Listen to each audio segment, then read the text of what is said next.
प्रदीप नामग्याल जी के साथ। प्रदीप जी नमस्कार। नमस्कार सर, नमस्कार। और प्रदीप जी और मैं, हम दोनों कहाँ हैं? नेशन नाउ पर। नेशन नाउ हमेशा हमेशा आपके साथ और हमेशा ही आपके साथ रहेगा। आप सब लोगों को जय हिंद, जय महाराष्ट्र, जय भवानी, जय शिवाजी, वंदे मातरम। वंदे मातरम। भारत माता की जय, जय हिंद, जय हिंद। और आज छत्रपति शिवाजी महाराज की जयंती है, सरकारी जयंती जिसको कहा जाता है। और विशेष शिवसेना वाले नहीं मानते हैं, उनकी अलग होती है।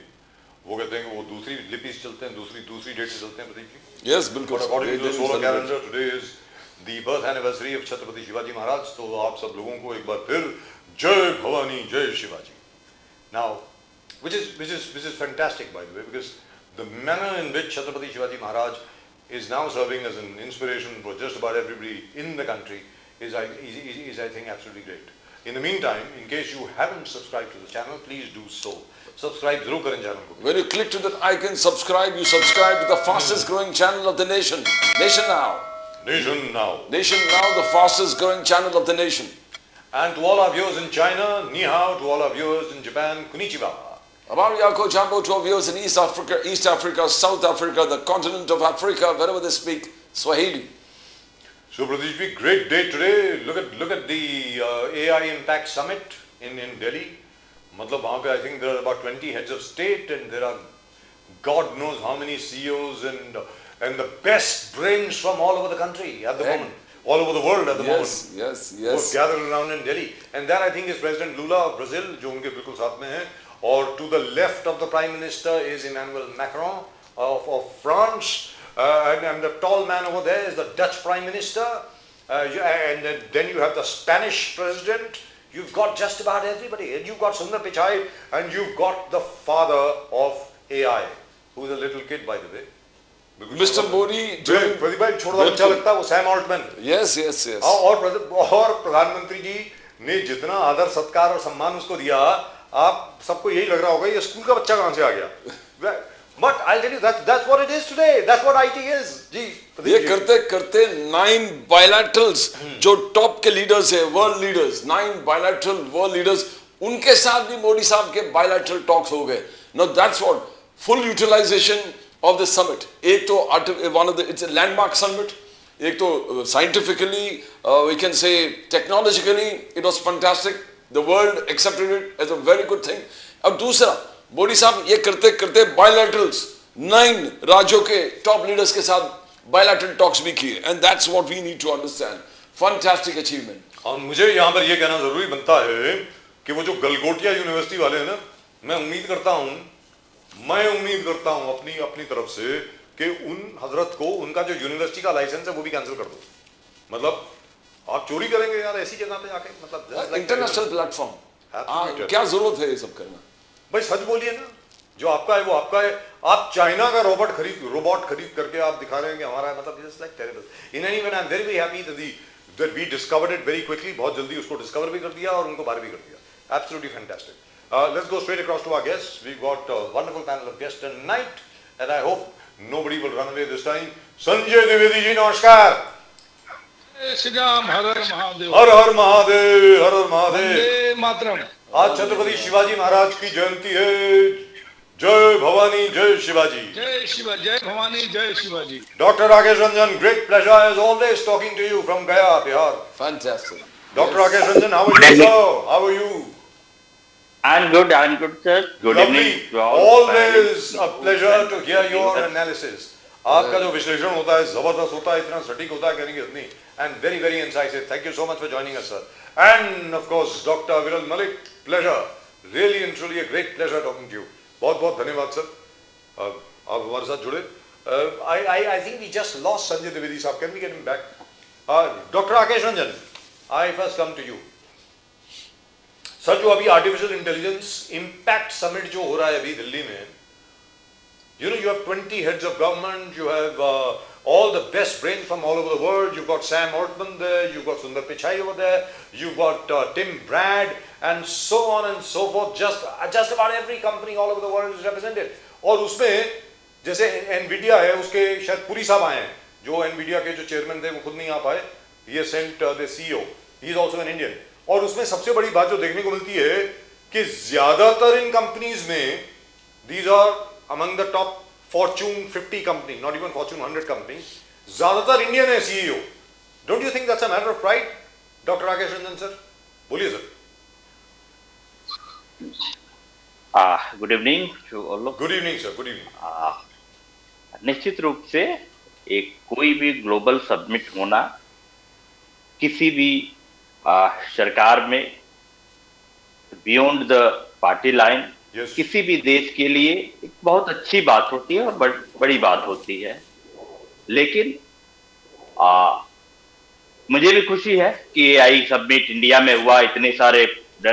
लेकिन मुझे आपत्ति इस बात पे है कि प्रधानमंत्री जी इतने सारे लंबे चौड़े जो भी भाषण, अच्छा भाषण दिया, लेकिन गलगोटिया यूनिवर्सिटी पे कुछ नहीं बोला. तो हमारा एआई समिट निश्चित रूप से ग्लोबल स्तर पे रहा, लेकिन हमें उससे हासिल क्या होगा उसके बारे में नहीं था.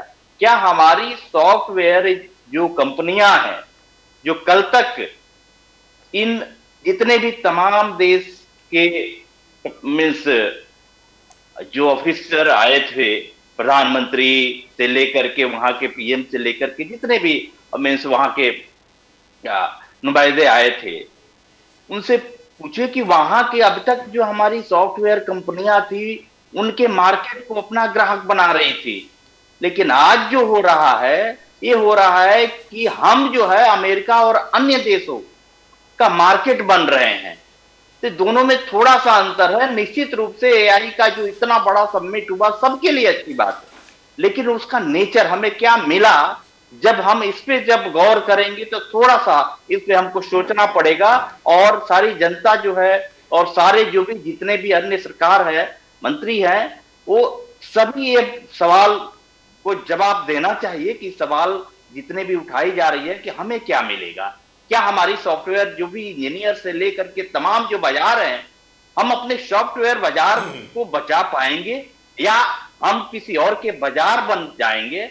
और आप जो बता रहे थे, आप ही कह रहे थे कि इतनी तमाम सारी चीजें सब कुछ हुई, लेकिन हमें हासिल क्या? गलगोटिया यूनिवर्सिटी टाइप के जो इंसिडेंट है वो हासिल हुआ नहीं. इसके अलावा अन्य जो भी, और रही बात और तो स्लोगन और सारी चीजें तो प्रधानमंत्री जी देते ही रहते हैं.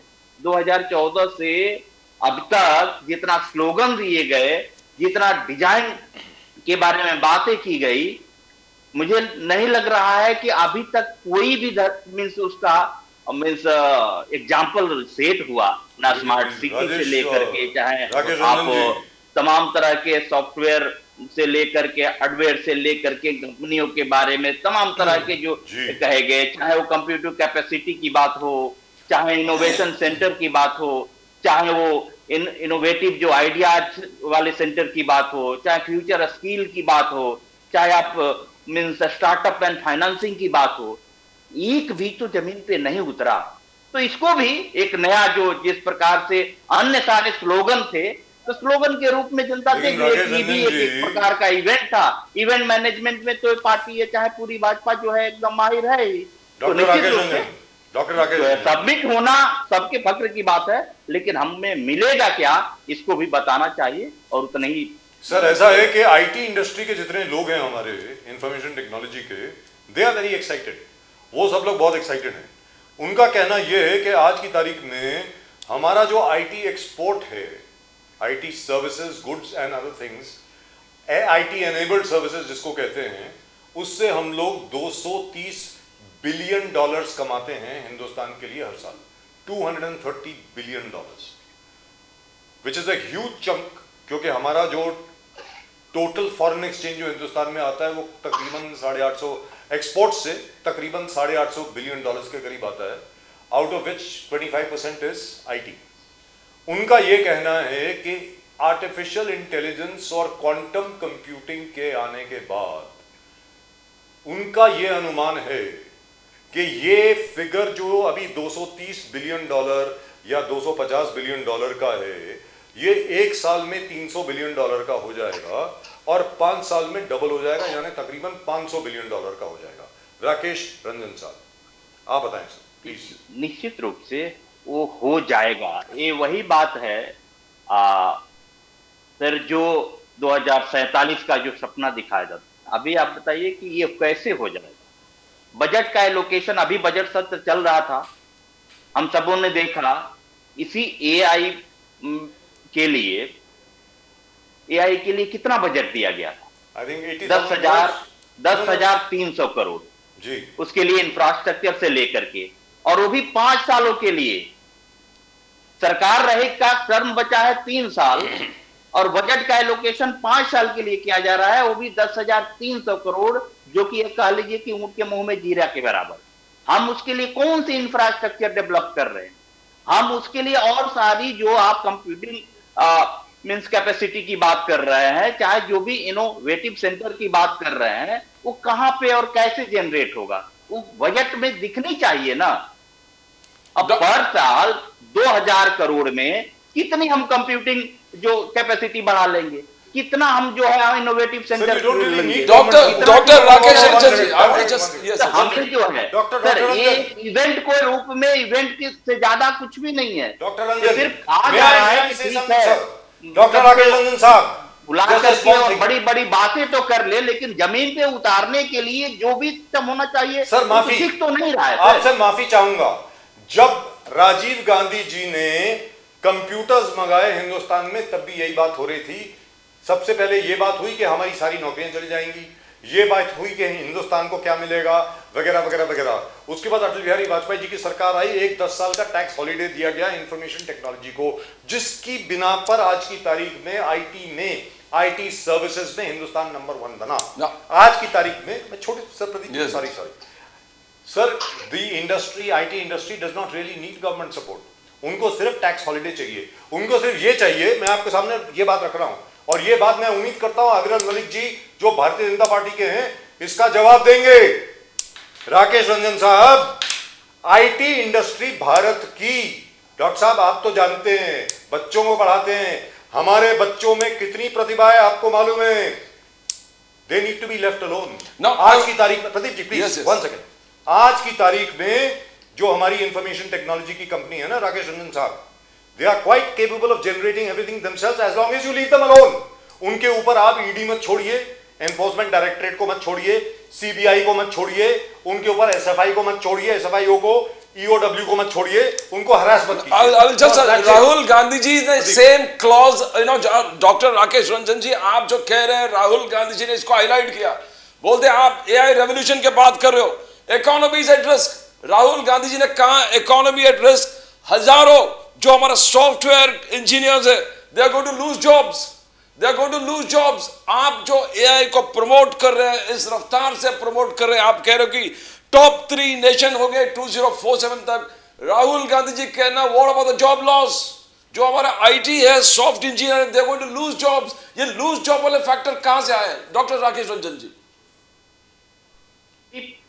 प्रदीप जी जो बातें कह रहे हैं राहुल गांधी जी, आपकी जवाब देने से पहले मैं राजीव जी का जवाब मैं देना चाहूंगा कि आप निश्चित रूप से इसके पिछले प्रधानमंत्रियों ने भी जो किया, चाहे वो कंप्यूटर युग की बात हो, चाहे टेक्नोलॉजी राजीव गांधी जी की बात हो, चाहे अटल जी की बात हो, वो जब भी वो लाए तो उसके पीछे एक विजन था, पर्सपेक्टिव था, और उनको उतार करके जमीन पे दिखाया गया है। उनका रिकॉर्ड देखिए, और अभी के 2014 से अभी तक के प्रधानमंत्री जी का रिकॉर्ड आप देखिए।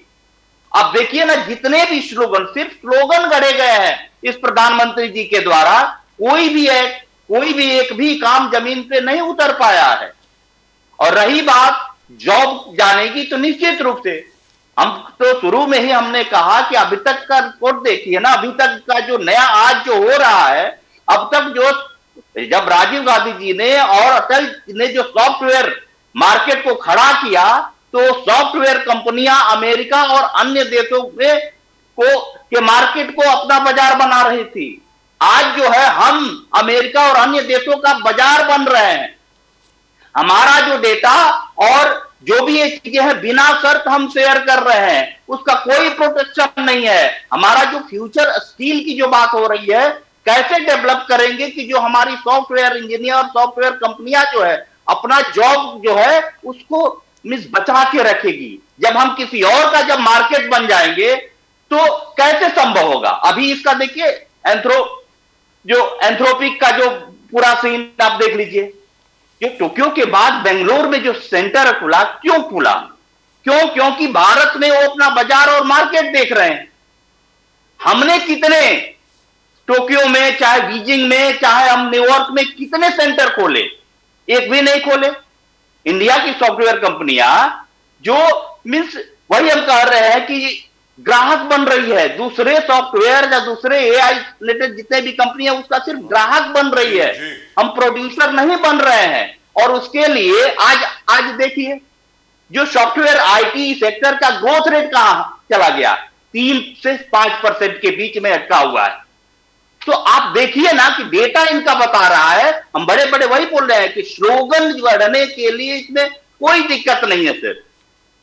दिक्कत यह है कि हम इसको क्या उसी मंशा से लागू कर रहे हैं। क्या आप बताइए ना, ह्यूमन एंड जो इंटेलिजेंस सिस्टम की जो ये बात हो रही है, जो प्रधानमंत्री जी मानव विजन लेकर के आए हैं, जिसमें आप कह रहे हैं कि मोरल एंड एथिकल सिस्टम होगा, ये सरकार से भी कभी पूछ लीजिए ना कि सरकार कितनी मोरल और sir that is a slogan है। Sir that is a slogan, इससे भी नहीं है। Rakesh Ranjan ji that's a slogan. National sovereignty की बात कर रहे थे और डेटा सेक्टर की जो बात कर रहे थे आप, कि जिसका डेटा उसका अधिकार जी, आप खुद अपनी सॉवरेनिटी को कायम नहीं रख पा रहे हैं, बिना शर्त डेटा आप शेयर कर रहे हैं। सरकारी जब ऐसा कर रही है तो एक पर्सनल इंडिविजुअल आदमी का डेटा कैसे सुरक्षित हो जाएगा? Let me go to Dr. Aviral Malik and यही ask कह रहे हैं Sir, कि ये sir, sir, मार्केट sir. को जब हम किसी Dr. और का Aviral, let मार्केट me बनने ask के you. लिए तैयार हैं, ओपन कर दिए, तो हम अपना जॉब कैसे बचाए रखेंगे? Right. So let me go to Dr. Aviral Malik. Aviral Malik साहब, राकेश रंजन साहब ने जो अभी ऑब्जेक्शन सामने रखी है, 2-3 आपत्तियां उन्होंने जताई, ये देश को आपको समझाना पड़ेगा। Let's be very clear. Problem क्या है? उसके बाद मैं संजय द्विवेदी साहब के पास जाऊंगा फॉर हिज पर्सपेक्टिव। सर क्या है कि देश को आपको समझाना पड़ेगा कि यहां पर जो जॉब लॉसेस होंगी उसको आप कॉम्पेंसेट कहां पर करेंगे, क्योंकि क्या है, आर्टिफिशियल इंटेलिजेंस के आने के बाद तकरीबन एक अनुमान यह है कि you may not need human intervention at all. There is a possibility most offices will be run by artificial intelligence. Artificial intelligence से ही तकरीबन सारे ऑफिसेस चलेंगे, तो उसको आप कॉम्पेंसेट कहां करेंगे? आर्टिफिशियल इंटेलिजेंस के द्वारा जो एक पूरा का पूरा एक जो एनवायरनमेंट बनाएगा, ये एक पूरा वातावरण बनेगा, उससे फायदे बहुत है, मानते हैं। किसानों के लिए बहुत फायदा है, हमारे खुद के ऑफिसेस के लिए बहुत फायदा है, हमारे डिफेंस सेक्टर में बहुत ज्यादा फायदा है, उसमें कोई दो राय नहीं है, हमारे बाकी टेक्नोलॉजिकल ब्रेक थ्रू सेक्टर्स में बहुत ज्यादा फायदा है। लेकिन यही आर्गुमेंट मैं आपके सामने रखता हूं, ये बात राजीव गांधी जी ने जब कंप्यूटर्स की मार्केट खोली, तब यही आर्गुमेंट उस वक्त के विरोधी पक्ष ने रखी थी कि अब क्या होगा, सारी नौकरियां तो कंप्यूटर खा जाएगा, हमारे जितने लोग हैं वो कहां जाएंगे। क्वाइट करेक्ट, और वो हुआ भी, ऐसी बात नहीं कि नहीं हुआ। फॉर एग्जांपल जैसे मैं सर न्यूज़पेपर का आदमी हूं। न्यूज़पेपर में पहले लाइनो टाइप मशीन हुआ करती थी, हॉट मेटल प्रेस हुआ करती थी, पूरे के पूरे जो प्लेट बना करती थी अलग से। आजकल ऐसा कुछ नहीं है। वो जितने भी लाइनो टाइप ऑपरेटर्स थे, जितने भी हॉट मेटल प्रेस में काम किया करते थे, सब they went out of the job. उसकी जगह पर नई चीज आ गई। तो वी हैव टू इवॉल्व, मैं मानता हूं, लेकिन आप लोगों को कैसे समझाएंगे कि भैया ये आपके फायदे की चीज है? अब आप बताएं सर प्लीज। मलिक साहब। कोई कंफ्यूजन नहीं है, लेकिन अगर बात कर ली जाए कि भाई अगर कंप्यूटर्स की बात कर ली जाए तो कंप्यूटर्स आए इस देश में। आज के समय व्हाट्सएप चलता है, टेक्स्ट मैसेजेस होते हैं, मैसेंजर से एक तरीके से कम्युनिकेशन होता है। अब बजाय इसके इंटरनेट को बंद करके डाकिया के माध्यम से हम चिट्ठियां भेजने लगे और कहें कि इससे एम्प्लॉयमेंट जनरेशन होगा, तो मैं समझता हूँ वो फैक्टर एक अलग विषय हो गया। फिर इस प्रकार की अगर चर्चा कुछ लोग अगर करते हैं तो केवल अपनी राजनीति चमकाने के लिए करते हैं, इससे ज्यादा कुछ नहीं है। क्योंकि राजीव गांधी जी का एक तरीके से जो कार्य रहा, अगर कंप्यूटर लाने की बात कर ली जाए तो निश्चित रूप से वो कंप्यूटर आया। अगर वो कंप्यूटर ना आता तो अगर एक तरीके से बात कर ली जाए बिना कंप्यूटर के मैं सोचता हूँ कार्य कर रहे हैं कि वो पॉसिबल नहीं था। इस चीज को एक्सेप्ट करना पड़ेगा। और जहां तक विषय एक तरीके से कम्युनिकेट करने का, कम्युनिकेशन का, बहुत से आज ऐप्स हैं, बहुत से माध्यम हैं, इंटरनेट के माध्यम से सारी चीजें चल रही हैं। एआई आएगा और अच्छा होगा तो निश्चित रूप से आगे बढ़ने की तरफ हर मुल्क सोचता है, भारत भी सोच रहा है, भारत आगे बढ़ रहा है मजबूती के साथ। तो इसे पीछे खींचने का प्रयास किया जाए इस दलील के साथ कि भाई जो रोजगार मिल रहा है वो समाप्त हो जाएगा, तो मैं समझता हूँ ये दलील किसी रूप में सही नहीं है। और जहां तक विषय एक तरीके से एम्प्लॉयमेंट जनरेशन का, अगर प्राइवेट सेक्टर की बात कर जाए, प्राइवेट सेक्टर में डंके की चोट पे खूब सारा एम्प्लॉयमेंट जनरेशन हो रहा है। और वो एम्प्लॉयमेंट जनरेशन तभी होता है जब प्राइवेट सेक्टर में इन्वेस्टमेंट आता है, और प्राइवेट सेक्टर में इन्वेस्टमेंट तभी आता है जब अच्छी रोड्स की कनेक्टिविटी हो और उसके साथ साथ अच्छा लॉ एंड ऑर्डर स्टेट्स में हो जिस राज्य में वो इन्वेस्टमेंट आ रहा है। और उसके साथ साथ अगर बात कर ली जाए 24/7 इलेक्ट्रिसिटी रहती हो, ये तभी संभव हो सकता है कि कोई इन्वेस्टमेंट करे। क्योंकि अगर बात कर ली जाए वेस्ट बंगाल की, कौन चाहेगा आज के समय में वहां इन्वेस्टमेंट करना, तो वहां जो प्राइवेट सेक्टर में एम्प्लॉयमेंट जनरेशन है वो होगा नहीं, 0% होगा। आज के समय में पंजाब में कोई नहीं चाहेगा इन्वेस्टमेंट करना किसी रूप में, पंजाब क्योंकि में हो रहा है सर। गैंगस्टर्स का राज है, कौन चाहेगा कि वो वसूली अपने से कराए। पंजाब तो में हो रहा बहुत है। सारे फैक्टर्स डिपेंड करते हैं। अगर एआई की बात कर ली जाए, एआई आने से रोजगार समाप्त हो जाएगा तो ये बेमाना है बिल्कुल। लेकिन रोजगार- अविरल मलिक साहब, वन yes. करेक्शन। हाँ। सर, बंगाल में और पंजाब, ये दो स्टेट्स का आपने नाम लिया, दोनों जगह पर बहुत बढ़िया इन्वेस्टमेंट आ रही है सर, और दोनों जगह पर जो बीजेपी का मॉडल है वही फॉलो कर रहे हैं। ये भी आपको बता दूंगे, जैसे डॉक्टर हमारे भगवंत मान साहब जो हैं, पहले कॉमेडियन रह चुके हैं, जब वो भाषण दे रहे होते हैं मुझे कभी कभी लगता है कोई बीजेपी का आदमी बोल रहा है। मैं मजाक नहीं कर रहा हूँ, बड़े अच्छे मित्र हैं हमारे।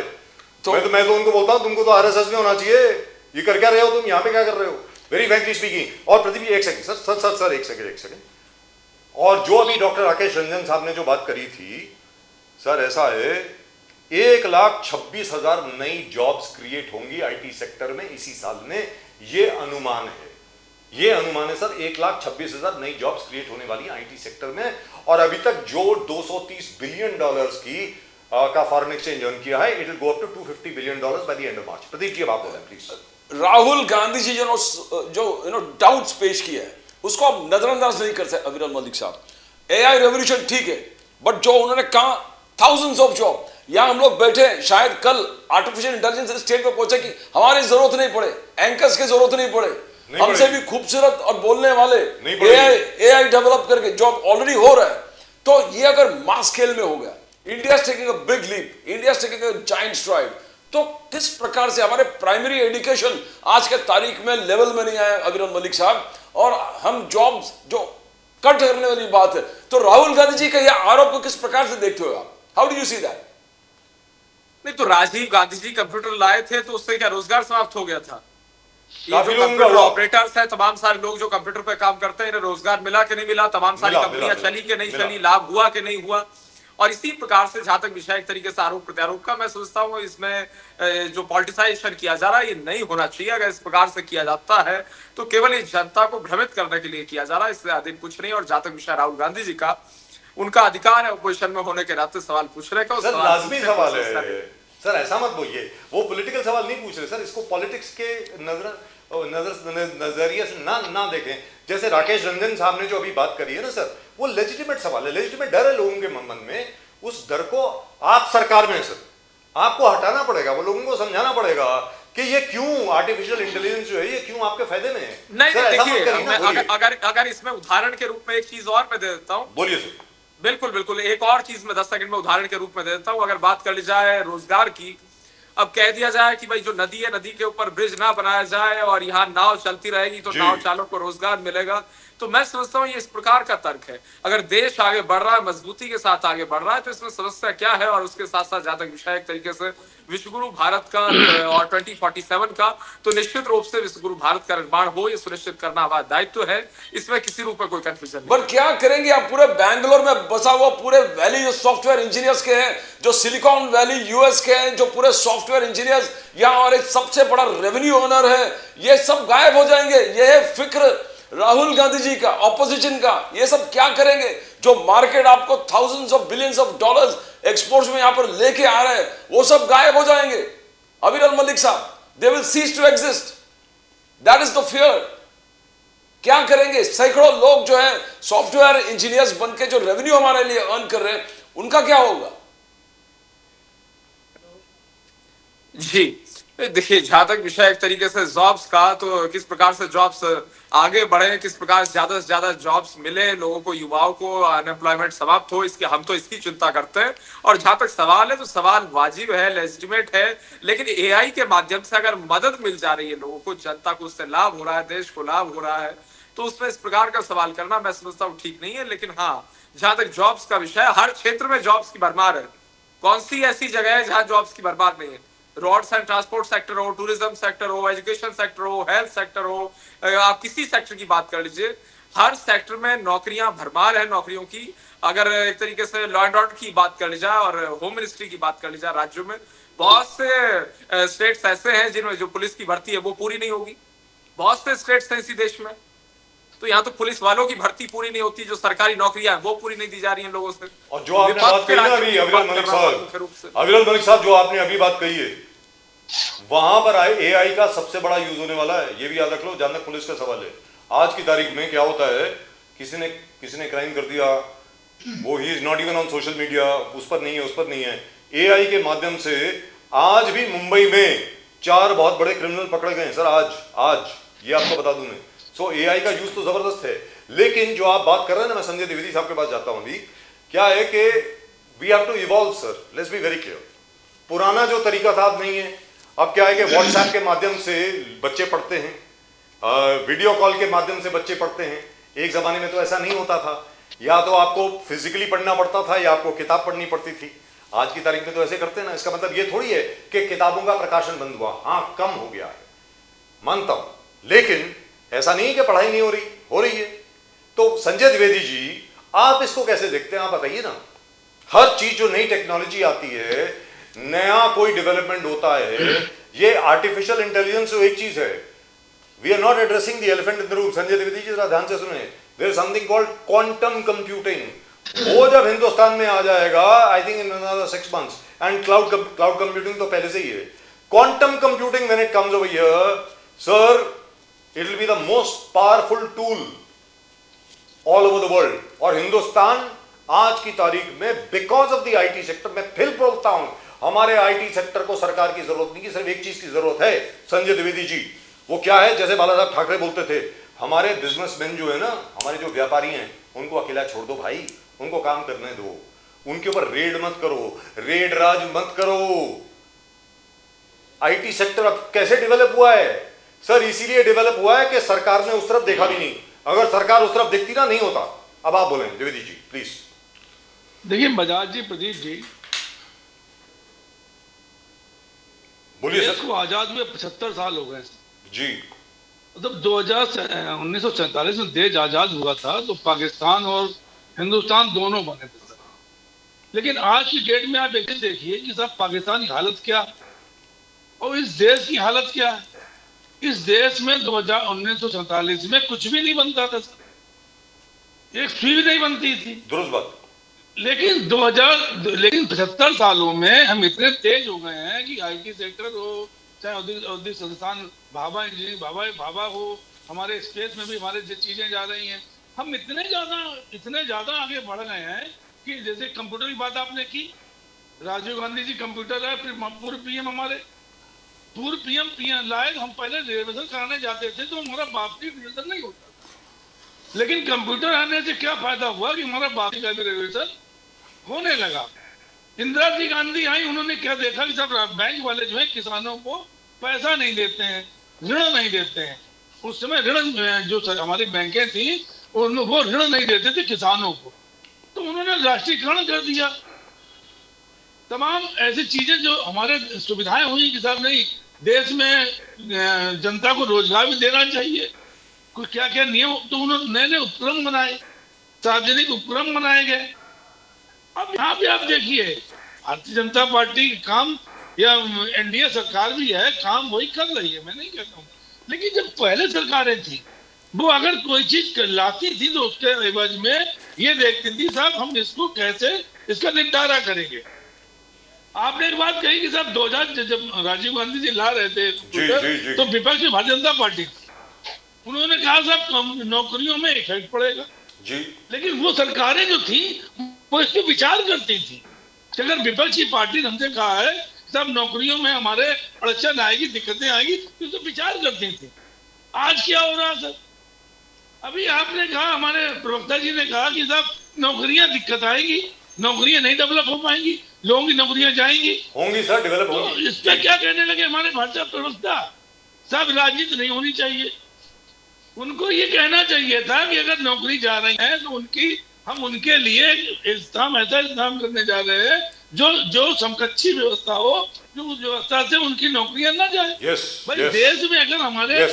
जो हमारे यंगस्टर हैं, नौजवान हैं, Yes. या और भी लोग जो है जो 50 साल से वहां पे लगे हुए हैं, 50 साल की उम्र उनकी अगर नौकरी चली जाएगी तो उनका तो परिवार बर्बाद हो जाएगा ना सर, परिवार बर्बाद हो जाएगा, खाने पीने के लाले पड़ जाएंगे। क्योंकि जब से इस देश में भारतीय जनता पार्टी सरकार आई है, जो भ्रष्टाचार और महंगाई का विरोध करती थी, उसने इतने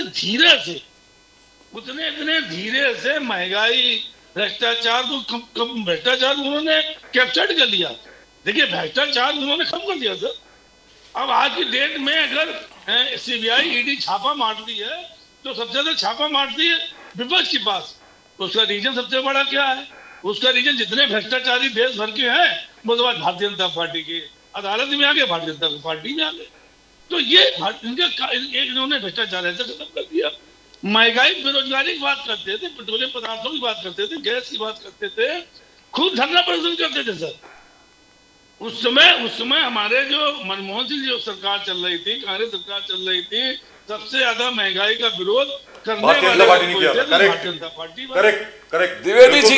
लेकिन आज की डेट सर थोड़ा सुन लीजिए, आज की डेट में महंगाई बढ़ रही है, बेरोजगारी बढ़ रही है, आप लाइए ना, तो विरोध क्यों नहीं कर रहे सर? एआई लाइए, तमाम चीजें लाइए, लेकिन समकक्ष व्यवस्था भी आपके लिए करना टॉप थ्री विरोध करिए। चीज देख रहा हूँ टॉप 3 2014 के बाद बीजेपी थोड़ी विरोध करेगी अपनी सरकार का। खूब जुमले पड़े। विश्व गुरु आर्टिफिशियल इंटेलिजेंस के विश्व गुरु बनने जा रहा हमारे देश। द्विवेदी जी, पहले भी हमारे विश्व गुरु artificial intelligence. Dwivedi ji sir सुन लीजिए, नहीं, ये बहुत इंपॉर्टेंट चीज है। मोदी जी जो बोले आज, बोले आर्टिफिशियल इंटेलिजेंस में हम विश्व गुरु बनने वाले। टॉप 3 2047 तक नंबर 3 टॉप 3 में हमारे देश आर्टिफिशियल इंटेलिजेंस में होगा, विश्व गुरु होगा, विकसित भारत से जुड़ा हुआ है, आत्मनिर्भर भारत से जुड़ा हुआ है। ये लैंडमार्क माइलस्टोन है, ये जो ऐतिहासिक, ये समिट जो हो गया ऐतिहासिक हिस्टोरिक है। ख्वाब देख रहे हैं सर 2047 से ख्वाब देख रहे हैं कि 2047 में हम बनेंगे सर। तो 2047 तक सरकार चलेगी क्या? 2047 तक इनको विश्वास सरकार चलेगी? मगर 2026 है हमारी, 20 साल 21 साल बाद का ये लेके चल रहे हैं। मैं यही तो आपसे कह रहा हूँ सर, यहीं से तो सरकार जो चल रही है पड़ेगा। वो सिर्फ जुमला है, जुमलाबाजी करती है, झूठ बोलती है और फरेब करती है। सर कहीं शुरू तो करना पड़ेगा। 2014 से पहले किसी ने नहीं बोला होगा, चाहे अटल बिहारी वाजपेयी रहे हो, चाहे मनमोहन सिंह जी रहे हो, चाहे राजीव गांधी जी रहे हो, चाहे इंदिरा गांधी जी रहे, चाहे जवाहरलाल नेहरू जी रहे हो। लेकिन 2014 के बाद जो झूठ परोसा जा रहा है, मैं बस बिल्कुल इस बात के लिए बात करता हूँ कि आज विपक्ष के पास प्रधानमंत्री कोई दावेदार नहीं है। मैं बिल्कुल स्पष्ट आपसे बात कह दूं कि प्रधानमंत्री दावेदार ना होने है ना, दावेदार प्रियंका गांधी है ना। जो तीसरी बात सर कामाख्या मंदिर गई है आज, वो वहां पे किसी साधु महाराज ने बोला है कि वो बनेंगे प्रधानमंत्री। होता तो शायद तीसरी बार जीतने के लिए इनके लाले हो जाते। देखिए जनता है, हम नहीं जानते, जनता है। आज सोशल मीडिया, आज व्हाट्सएप, तमाम चीजें आज इतनी ज्यादा फैली हुई है कि कोई चीज आप एक बार यहाँ बात करेंगे लखनऊ में या बनारस में बात करेंगे, मुंबई में बात करेंगे, पूरे देश को मिल जाती सूचना। पूरे देश को नहीं सर, पूरी दुनिया को। जो इस तरह की चीजें हो रही है। द्विवेदी जी, आप अभी हमसे कैसे बात कर रहे हैं? गूगल मीट पे बात कर रहे हैं। 5 साल पहले क्या ये संभव था? 5 साल पहले क्या ये संभव था? आज के समय में वो समय है, ये आया किसकी वजह से? पूर्व सरकारों की वजह से। मैं यही तो आपसे कह रहा हूँ जी, पूर्व सरकारों ने हमको जो है इस तरह की सुविधाएं सोचा, उन्होंने विचार किया और उन्होंने हर पहलू पर चर्चा की। उन्होंने विपक्ष को कभी डांटा नहीं कि विपक्ष को जेल नहीं भेजा। उन्होंने विपक्ष को अगर भेजा तो उन्होंने अमेरिका भेजा, इलाज कराने के लिए भेजा उन्होंने। लेकिन द्विवेदी जी मैं आपसे एक छोटी सी बात कहता हूँ। आपने एक बात कही, बहुत अच्छी बात कही आपने। द्विवेदी जी मैं आपसे सहमत हूं। आज विपक्ष को जेल भेज दो, राहुल गांधी, सोनिया सर गांधी, ये एआई में कहां से आ गया सर? उसपे है ईडी चिल्लाती रही 12 साल कि सब जमानत पे रिहा है, जमानत पे रिहा है। तो ये चीजें अब तो नहीं है ना सर। सर अभी तो नहीं, अब तो केस खत्म हो गया। दिखाने का अलग होते हैं और खाने का अलग होते हैं। तो द्विवेदी जी अब तो अलग हो गया, अब तो खत्म हो गया। 10,000 करोड़ से ज्यादा फंड हो जिस पार्टी के पास, जो बीजेपी के पास 10,000 करोड़ ज्यादा फंड है, इलेक्टोरल बॉन्ड में फंड है और इसके बाद पीएम केयर फंड है। इलेक्टोरल बॉन्ड में फंड लेने के लिए उन्होंने पुरानी व्यवस्था को चेंज कर दिया। अभी देखिए जो पुरानी व्यवस्था से जो दिया जाता था, जी। जो भाई हम कहते हैं सब पार्टियां लेती हैं। बाला साहब ठाकरे जी हमारे कहते थे भाई हम चुनाव लड़ रहे हैं, तुम तो भैया अपन लेंगे, हम तो डंकेश्वर उनके वीडियो पड़े होंगे कि हम चंदा लेके हम करते हैं, लेकिन चंदा की भी एक तरीका होता सर। तो द्विवेदी जी, मैं आपकी इजाजत हो तो राकेश रंजन जी के पास जाऊं कि पूरे देश में जो आप महंगाई देख रहे हैं ना सर, आप ये महंगाई की मार इसीलिए सर है। तो महंगाई तो की मार, द्विवेदी जी, आपकी जो कहते थे आपकी महंगाई बात की दुरुस्त मार, है। आपकी बीजेपी सरकार, तो आपकी बीजेपी बात सरकार ने दुरुस्त सिखा है। दिया। सर भाई बीजेपी महंगाई को हैज खत्म कर पा रहे फेल्ड। हैं, लेकिन हम मध्यम वर्गीय और गरीब खत्म किए दे रहे हैं। सर आपकी गरीब बात, अरे सर मैं आपसे एग्री कर रहा हूं। Let me go to Rakesh Ranjan ji. Rakesh Ranjan ji, जो बेसिक चीज अभी है ना, जहां पर बीजेपी के पास फिलहाल कोई जवाब नहीं है, क्या है? एक तो the dollar is stuck at around 90 rupees, 91 rupees, 90 rupees, वहां पे इट इज स्टक। दूसरी चीज क्या है, in terms of consumer price index, वो क्या है कि department of statistics, anyway as you know, you must be knowing already, we are quite disturbed at it because I've been a journalist now for the last 43 years. I keep saying it again and again. I have never seen a situation where the Department of Statistics is not releasing any data. No data is coming out. So we have to depend on other private sources to, you know, find out what the consumer price index actually is and so on and so forth. According to the government, the consumer price index is quite low. But that is not the case in the market. आप market में जाएं, हर चीज की कीमत बढ़ी है sir. Let's be very clear. On that, the BJP per se does not have an answer. Of course, they do have an answer. They say कि भाई लोगों की आमदनी बढ़ी है, which is also not untrue, especially where the western region is concerned. In the east, you have a problem. Bihar में, for example, you are from Bihar, and you would agree with me. Bihar में, बिहार का सबसे बड़ा asset क्या है sir? Let's be very clear. What is the biggest asset of Bihar? In my personal opinion, I don't know why this earpiece of mine keeps falling, but सबसे बड़ा asset Bihar का, बिहार की जो एक विद्यापीठ पद्धति होती थी एक जमाने में, आपकी जो एजुकेशन होती थी, that used to be the greatest asset of Bihar. आज की तारीख में क्या हाल है वहां पे आपको मालूम है? You know what it is, I don't need to tell you. तो मेरा ये कहना है कि एआई के ऊपर और क्वांटम कंप्यूटिंग के ऊपर you can't really argue with the government. Government को अगर आप कॉर्नर कर सकते हैं तो कीमतों के ऊपर कर सकते हैं, खाने की कीमतों पे कर सकते हैं, किसान जो हैं उनकी हालात, उनके हालात पे कर सकते हैं. और बिहार में सर जो 19 ब्रिज गिरे 2 साल पहले, जहां तक मैं जानता हूं अभी तक तकरीबन 10 के 12 तो अभी तक रिपेयर नहीं हुए हैं, बिल्कुल वैसे के वैसे ही, जहां तक मैं जानता हूं, फ्रॉम व्हाटएवर आई नो.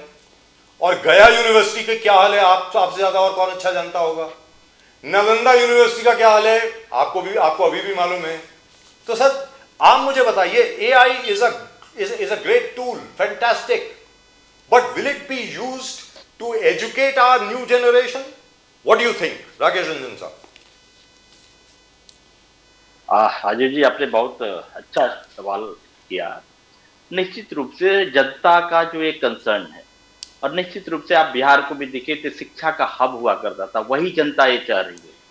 आज जो AI का, अभी का मैं कुछ दिन पहले का न्यूज बता रहा हूं, बिहार की यूनिवर्सिटी की 12 से ज्यादा थीसिस लौटा दी गई है यूजीसी से. क्योंकि उसमें AI के द्वारा जनरेटेड जो भी चीजें यूज करके वो सारी थीसिस लिख दी गई है. Correct. और वो प्लेजरिज्म में पकड़ी गई है. Yes. जो बिहार जो शिक्षा का हब हुआ करता था, और पार्टिकुलरली साइंस का, मैथ हो, फिजिक्स हो, केमिस्ट्री हो, ये हब हुआ करता था. आज ये स्थिति बना दी गई है कि आप कैसे कैसे मैट्रिक कीजिए 10, और उसके बाद या तो आप कोटा जाइए, चाहे ड्यू जाइए और कहीं और जाइए, और इन्वेस्टमेंट की तो बात ही छोड़ दीजिए और सारी चीजें. तो आप एक तरफ कह रहे हैं कि हम AI और तमाम तरह की टेक्नोलॉजी ला रहे हैं, और हमारे स्टूडेंट को आप स्किल्ड ही नहीं कर रहे हैं. तमाम जो है, आप देखिए जो PM स्किल योजना भी चली, उससे कितनी बड़ी धांधली हुई है. जो स्किल योजना चली, हम उसको स्किल्ड कर नहीं रहे हैं. आप कह रहे हैं कि AI के क्षेत्र में हम विश्व गुरु बनेंगे.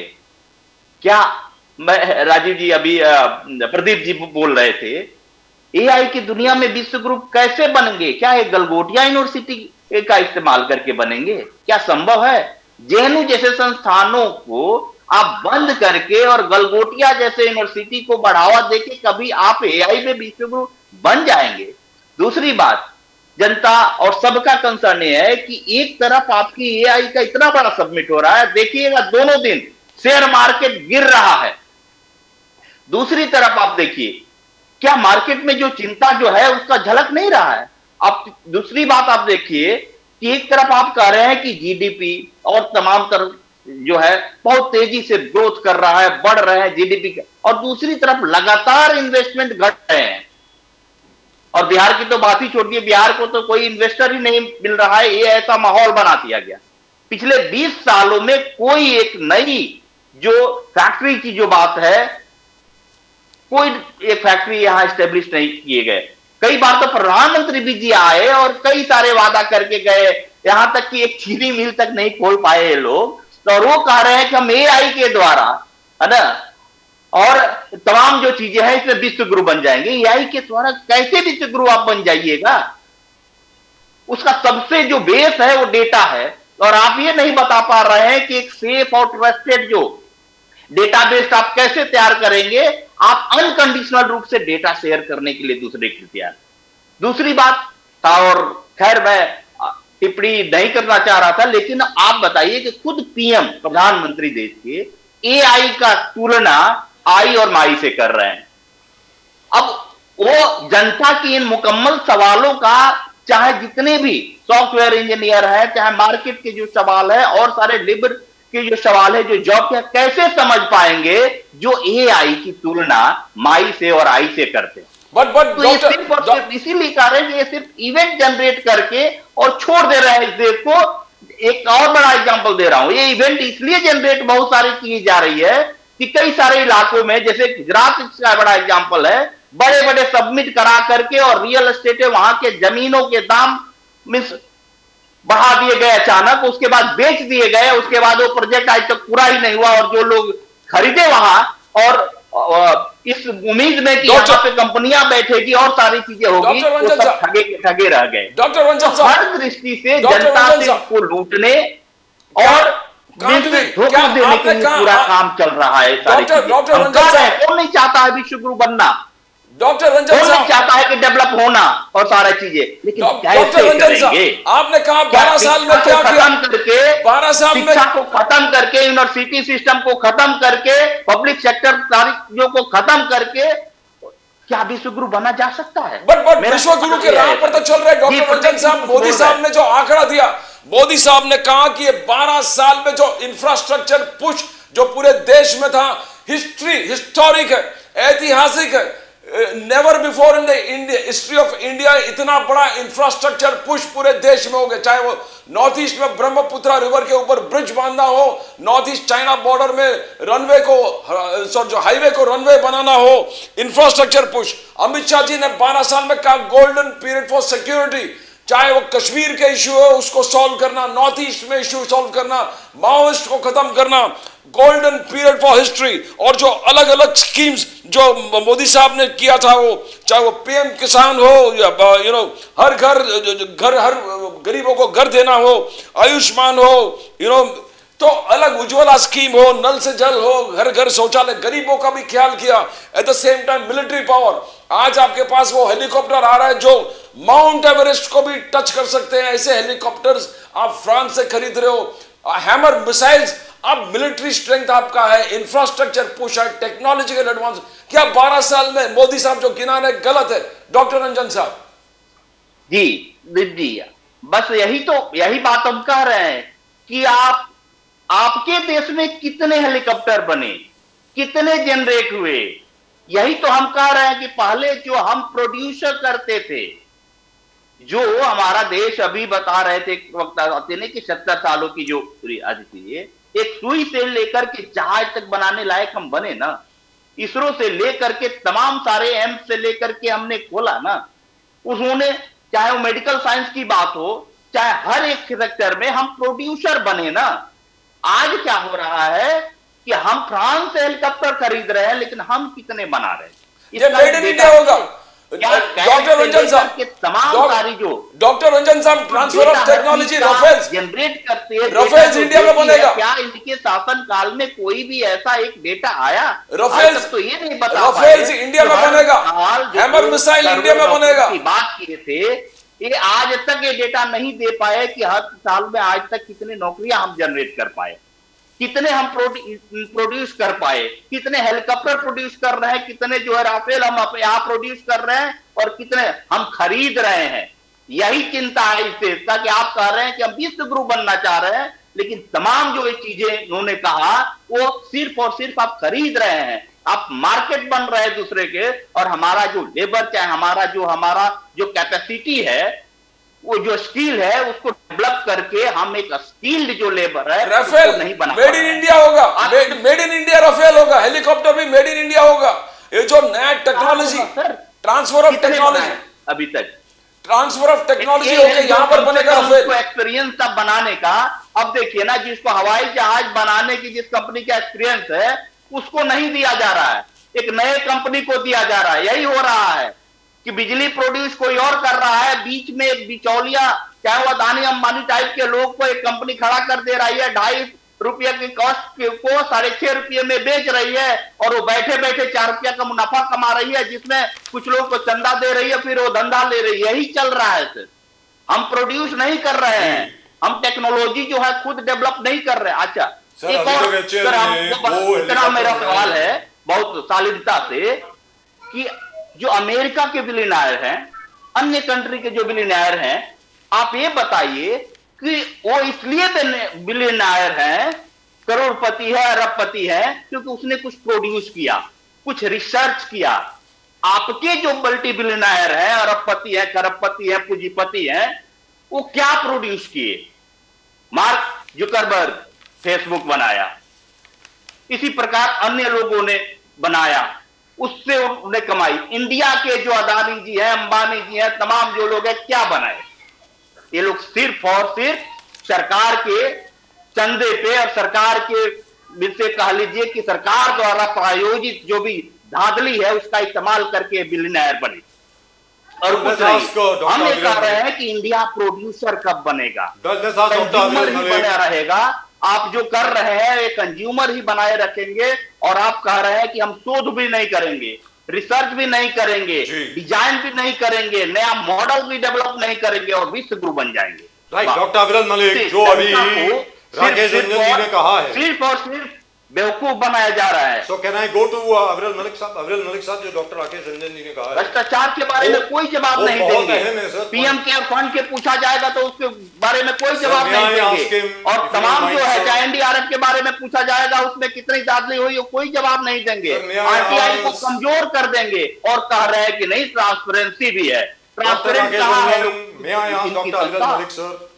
डॉक्टर अविरल मलिक, के जो अभी गवर्नेंस सर मैं गो टू डॉक्टर अविरल मलिक, और तमाम जो संस्थाओं को कमजोर कर रहे हैं, और जो लोग सवाल sir, you are repeating yourself, sir आप रिपीट कर रहे हैं अपने आप को। आप कह रहे हैं कि हम लोग, राकेश रंजन जी, आपकी इजाजत हो, आपकी परमिशन हो, आपकी अगर परमिशन हो तो मैं अविरल मलिक साहब के पास जाऊं। सर अविरल मलिक जी, जो राकेश रंजन जी ने अभी अभी पॉइंट कहा है वो बहुत अहम है। सर, हमारे जितने इंडस्ट्रियलिस्ट हैं, ये बात तो बिल्कुल दुरुस्त है, चुस्त दुरुस्त है। We do not spend on research. हम लोग इनोवेशन पर, इन्वेंशन पर, इम्प्रोवाइजेशन पर हम लोग स्पेंड नहीं करते हैं। आप देखिए ना, जितनी भी बड़ी बड़ी इन्वेंशन अभी तक बनी है दुनिया में, वो सारी बाहर बनी है। हिंदुस्तान में क्या बना है? What have we made? आप फेसबुक को देख लीजिए, व्हाट्सएप को देख लीजिए, आप माशाल्लाह क्या नाम है उसका, पहले जो ट्विटर होता था आज की तारीख में वो क्या बन गया सर? वो एक्स बन गया है। इनको देख लीजिए, गूगल को देख लीजिए, that was also made by Larry Page and Sergey Brin. Microsoft, Bill Gates, no these are the people, Steve Jobs, Apple. हम लोगों ने क्या बनाया सर? सर मैं एक छोटी सी बात आपके सामने रखता हूं। जब मोदी जी आए थे 2014 में, उन्होंने ये कहा था कि हमारे उद्योगपतियों को एक ऐसी भूमिका लेनी पड़ेगी कि उनकी जो कंपनीज हैं वो आविष्कार को एनकरेज करें, इन्वेंशन को, इनोवेशन को, ओरिजिनल रिसर्च को, सर वो हिंदुस्तान में कब होगा आप बताइए ना। अभी तो हम लोग क्या कर रहे हैं, और जो हमारा, by the way don't mind it, हमारा जो 250 बिलियन डॉलर का जो हम फॉरेन एक्सचेंज कमाते हैं ना आईटी सेक्टर में भी, ये भी आपको बता दूं, that is because we are using our brains for higher. हम अपने दिमाग को फॉर हायर यूज कर रहे हैं फॉर मल्टीनेशनल्स। उनका जो बैक ऑफिस काम है हम लोग यहां कर रहे हैं। वेरी फ्रैंकली हम लोगों ने कोई इनोवेट नहीं किया, हम लोगों को इन्वेंशन आविष्कार नहीं किया सर, और ये शुरू से आज तक यही रहा है।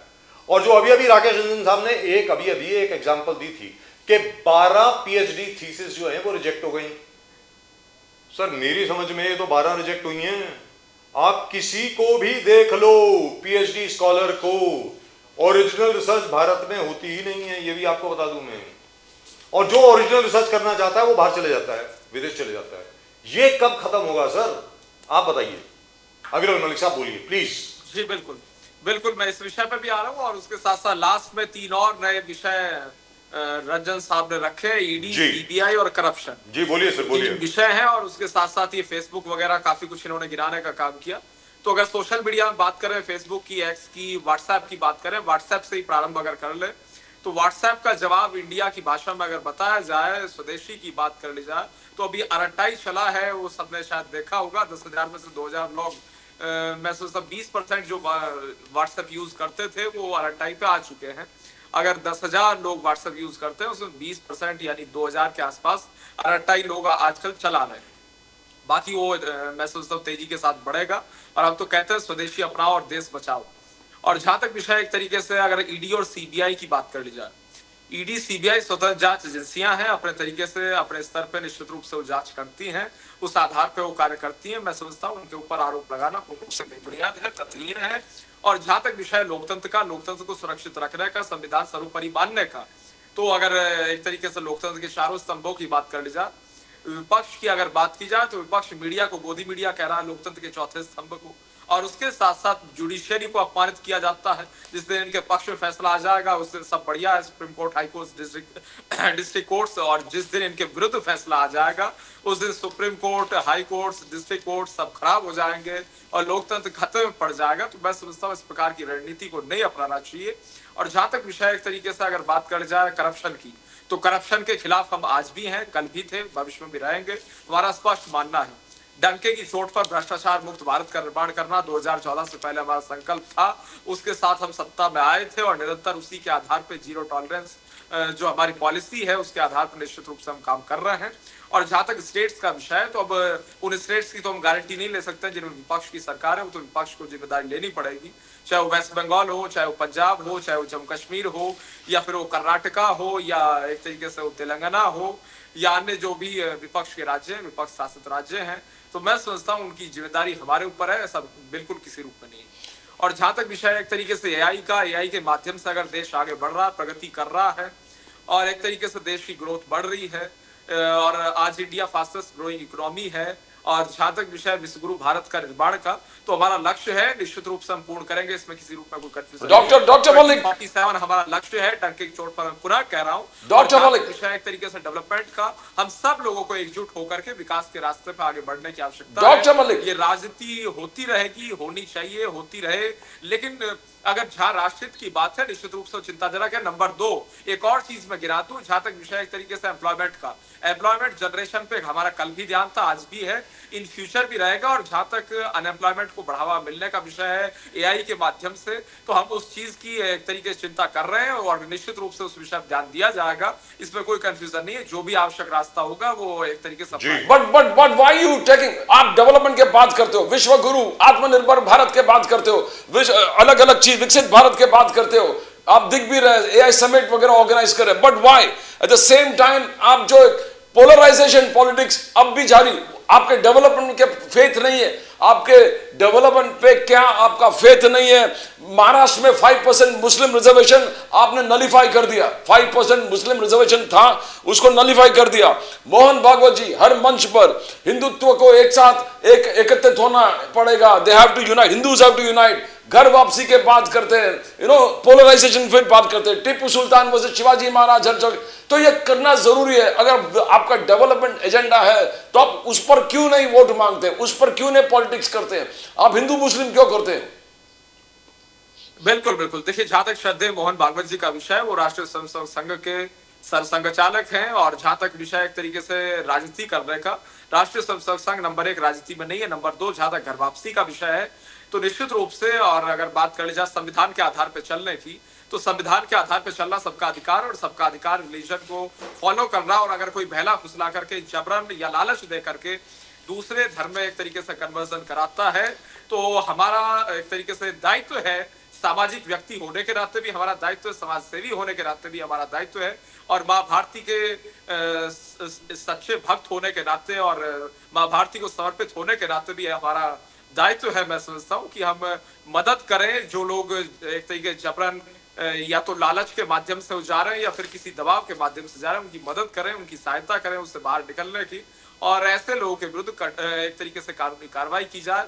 और लॉ एंड ऑर्डर की जहां तक बात है, जहां जहां हमारी सरकारें हैं, उत्तर प्रदेश की भी अगर मैं एग्जांपल के रूप में बात करूं, उत्तर प्रदेश में कठोरतम कार्रवाई होती है ऐसे लोगों के विरुद्ध जो किसी प्रकार से धर्मांतरण को बढ़ावा देने का कार्य करते हैं, किसी भी प्रकार से पैसे के माध्यम से लोगों का रिलीजन चेंज करवाने का अवैध रूप से जो काम करते हैं, उनके ऊपर कठोरतम कानूनी कार्रवाई होती है, और कानून के रास्ते पे चलना अनिवार्य है। और जहां तक विषय एक तरीके से हिंदू, मुस्लिम, सिख, ईसाई, जैन, बौद्ध, पारसी का, हम सबको as per the constitution of India equally treat करने वाले लोग हैं। जाट, गुर्जर, राजपूत, क्षत्रिय, वैश्य, ब्राह्मण, सब लोग इक्वल हैं, और चाहे किसी राज्य का हो, किसी भाषा को मानने वाला हो, किसी भाषा को बोलने वाला हो, किसी राज्य में रहने वाला हो, किसी जिले में रहने वाला हो, और किसी धर्म को मानने वाला हो, किसी जाति का कोई व्यक्ति हो, इससे हमें कोई एक तरीके से असर नहीं पड़ता। Right, so let me go to Sanjay Dwivedi भारतीय के रूप में देखते हैं। द्विवेदी साहब, आप कुछ बोलना चाह रहे थे, आपने उंगली उठाई थी, बोलिए सर प्लीज। देखिए, जी चौथा स्तंभ हमारा मीडिया सर है। जी है। चौथा स्तंभ हमारा मीडिया है। और जब भाजपा 2, जब 10 साल तक हमारे सरकार नहीं बना पाए भाजपा वाले, जो कांग्रेस के माननीय मनमोहन सिंह वो था कि दोबारा फिर वो जीत के आए, पहले उसमें सरकार बनी, उसका कोई मतलब नहीं, लेकिन सरकार बनी, उनकी नीतियां, सिद्धांत एक गरीब और मध्यम वर्गीय के लिए उनके होते थे, सरकार बनी। 2014 के बाद क्या हुआ, कोई ऐसा विपक्ष में नेता ही नहीं था। कांग्रेस ने अपने अलग अलग बनाई, और भारतीय जनता पार्टी को मौका मिल गया। हमारे माननीय प्रधानमंत्री मोदी जी, जिनका मैं सम्मान करता हूँ, अमित शाह जी गुजरात में थे, वहां से उन्होंने देखा, जब इन्होंने देखा कि हम राष्ट्रीय राजनीति में आ रहे हैं, तो हम कैसे इसको पकड़े। देखिए, राष्ट्रीय राजनीति में आने के लिए सबसे पहले जरूरी था कि सबसे बड़ी पार्टी कौन है इस देश में। सबसे बड़ी पार्टी है कांग्रेस। कांग्रेस को अगर जो कांग्रेस राहुल गांधी, सोनिया गांधी उनको अगर टारगेट बना देते हैं, तो इनकी छवि धीरे धीरे धीरे धीरे अगर हम छवि खराब करें, एक कहावत है साहब, जब हम रोज ही एक ही बातें कहेंगे, एक ही बात कहेंगे, झूठ बोलेंगे, तो प्रधानमंत्री जी कहते हैं, तो जनता जो है, जो सुनने वाला है, वो सच मान देगा। 12 साल तक ईडी जो है 12 साल तक जमात है, लोगों को दिखा किया नहीं। अभी अमृत मलिक जी ने बड़ी अच्छी बात कही कि सब चुनाव आयोग, ईडी, सीबीआई गलत आरोप लगाते हैं। संवैधानिक संस्थाएं थी, ये पूर्व सरकारों ने बनाई थी, और पूर्व सरकारों ने जो बनाई थी, इनके अच्छे कार्य के लिए बनाई थी। लेकिन इन्होंने जब 2014 मीटिंग की, तो उनको लगा कि ये संस्थाएं इतनी अच्छी हैं कि इनको अगर हम कैप्चर कर दें, हिसाब किताब फिट कर दें, तो हमारा काम बनने से चुनाव आयोग लीजिए। आप चुनाव आयोग को आप समझ लीजिए, आज 75 साल से पहले कोई पार्टी टूटे को पार्टी का नाम और चुनाव से नहीं दिया गया, क्योंकि चुनाव नाम जो होता है, वो जो रजिस्टर्ड कराता है, उसका नाम होता है। चुनाव चिन्ह देने का अधिकार होता है सिर्फ चुनाव आयोग का। यह है बिल्कुल क्लियर कट लिखा हुआ है कि वो देते, क्योंकि वो कहते थे पार्टी बना के लाइए, हम रजिस्टर कर देते हैं, 5-6% जब आप लाएंगे तो स्थायी रूप से रजिस्टर्ड हो जाएगी। अब आइए, इसके बाद उनको क्या देखा उन्होंने देखा था कि हमारे मीडिया जो है, एक मीडिया बड़ा स्तंभ है। अगर कुछ ऐसे चैनल जो है, मैं नाम नहीं लूंगा किसी चैनल का, अगर कुछ चैनल ऐसे हैं जिनको अगर हम अधिपत्य जमा ले, तो उन चैनलों के माध्यम से अगर हम अपनी बात कहना लगेंगे, क्योंकि आए गए भाई जनता जो है समाचार सुनती है, चैनल को देखती, निश्चित बात है। जब हम एक ही बात कहेंगे, इसके बाद क्या हुआ, जो उद्योगपति हमारे वहां से आए थे गुजरात से, उनको काम दिया गया, उन्होंने तुरंत जो है उन चैनलों को खरीदना शुरू कर दिया। खरीदने के बाद कुछ चैनल उन्होंने पहले खरीदे, बाद में खरीदे, उन चैनलों जो नहीं देना चाह रहे थे उनके ऊपर कार्रवाई करा के चैनल ले लिए गए। तो चैनल इस तरह से चैनल जो है वो आधिपत्य में हो गया। अब आप जो भी गोदिया मीडिया बात, हमारे एक प्रवक्ता जी ने गोदिया मीडिया कहा, वो गलत नहीं कहा सर। गोदी मीडिया से आप एक चैनल हम बैठे हैं, हमने हाथ उठाया, आपने कहा नहीं हम आपको समय दे रहे हैं, आपने पूरा हमको समय दे रहे हैं हमको, और मैं अपनी बात को कह रहा हूँ, आप सुन रहे हैं, आप समर्थन कर, आप देख रहे हैं मैं क्या कहना चाहता हूँ। तो ये होता है निष्पक्ष डिबेट। लेकिन जहां डिबेट आती है कि संजय द्विवेदी प्रवक्ता बोलने चले कि तुरंत एंकर ने दबा दिया, बैठो बैठो, अरे ये नहीं, ऐसा नहीं, आवाज खराब हो गई है, आवाज नहीं है। तो ये भी देखिए ये होता है। और मैं सब चैनल जाता हूँ और बहुत चैनल ऐसे हैं जिनमें ये स्थिति चल रही है। तो क्या है कि हमारी बात को आप कहने ही नहीं देंगे, जब कहने नहीं देंगे और एक ही बात आप कहते रहेंगे, और गलती किसकी है सर? गलती किसकी है? जो है जनता ये जान जाती है कि साहब नहीं। द्विवेदी जी, इंडिया अलायंस एक कब होगा? आज संजय राउत ने कहा इंडिया अलायंस का जो कन्वेनर होना स्टालिन होगा। स्टालिन जो तमिलनाडु के चीफ मिनिस्टर है, उनको कन्वेनर बना दो इंडिया अलायंस के। कोई आपके अलायंस पार्टनर कह रहा है ममता बनर्जी को बना दो। तो क्या इंडिया अलायंस अगर एक नहीं है तो बीजेपी से आप टक्कर कैसे लेंगे? बीजेपी के आइडियोलॉजी को आप डिफीट करते आप बढ़ते रहेंगे अलग अलग किस्सों में। तो किस प्रकार से आप यूनाइटेडली फाइट करेंगे बीजेपी को? द्विवेदी जी देखिए, मैंने यही बात तो कही कि अगर बीजेपी, अगर विपक्ष जो है, अगर प्रधानमंत्री कैंडिडेट तय करे, जैसे हमारे 10 साल जो मनमोहन सरकार चली, माननीय सोनिया गांधी जी हमारी रही कन्वेनर रही उसकी, लेकिन वो चाहती प्रधानमंत्री बन जाती। देखिए वो सांसद थी, कोई देश का कोई आदमी नहीं रोक सकता तुमको प्रधानमंत्री बनने के लिए। प्रधानमंत्री का बनना चाहती बन सकती थी, लेकिन चूंकि बाला साहब ठाकरे ने कहा, कुछ लोगों ने और कहा कि साहब इनको प्रधानमंत्री नहीं बनना चाहिए, प्रधानमंत्री नहीं बनी। आज की डेट में मुझे बता दीजिए जरा, मुख्यमंत्री प्रधानमंत्री कुर्सी कौन ला समझता है? अगर हमें मिले कि मैं प्रधानमंत्री बन जाऊंगा सांसद होके, तो शायद मैं भी कूद के पहुंच जाऊं, या विधायक होकर मुझे मुख्यमंत्री बनने की। लेकिन द्विवेदी जी इसमें गलती जो बात ये परिवारवादी करते थे कि सब परिवारवाद चल रहा है, तो आप कांग्रेस को कमजोर कर रहे हो द्विवेदी जी। परिवारवादी पार्टी छोड़ के आप कांग्रेस को कमजोर कर रहे हो।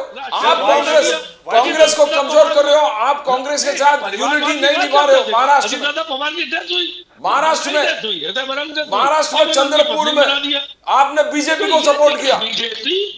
चंद्रपुर महाराष्ट्र में आपने बीजेपी को सपोर्ट किया। कांग्रेस अपने वादा निभा रहे, मगर आप कांग्रेस को कमजोर कर रहे हो। आप स्टालिन को बोल रहे कन्वेनर बना दो, स्टालिन बनेगा इंडिया अलायंस का कन्वेनर, तो ये हो नहीं सकते। यानी इनडायरेक्टली आप ही कांग्रेस को कमजोर करो द्विवेदी जी।